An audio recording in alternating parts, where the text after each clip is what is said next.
केंद्र सरकार आकांक्षी जिला अंतर्गत रायगढ़ जिला निमंते दायित्व में केंद्रीय प्रभारी तथा वरिष्ठ प्रशासनिक अधिकारी जी श्रीनिवास दिनिकिया रामनागुड़ा ब्लॉक परिदर्शन में आसी विभिन्न उन्नयनमूलक कार्य समीक्षा करछंती। प्रथमे रुगुड़बाई प्राथमिक स्वास्थ्य केन्द्र परिदर्शन में जाई स्वास्थ्य सेवार भित्तिभूति अनुध्यान करथिले। परे लिंगराई महात्मा गांधी निश्चित कर्म नियुक्ति योजना अमृत सरोवर देखिथिले। यापर 5टी रूपांतरित विद्यालय रामनागुड़ा उच्च विद्यालय परिदर्शन में जाई छात्र छात्री शिक्षादान व्यवस्था उपर आलोचना करथिले। यापर मत्स्य संपद विभाग सहायता सोरिष पदर में माछ चाष पोखरी परिदर्शन करथिले। शेषर उद्यान विभाग सहायता लबगुड़ा 30 एकर परिमित जमी बुंदा जलसेचन प्रणाली ऑयल पाम चाष देखि खुशी व्यक्त करथिले।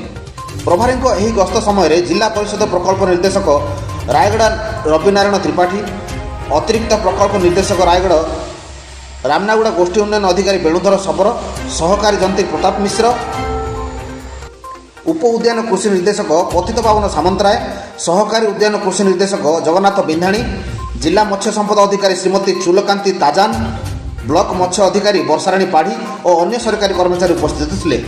रामनागुड़ा उमाशंकर महांकुड़ रिपोर्ट, क्राइम 9 न्यूज।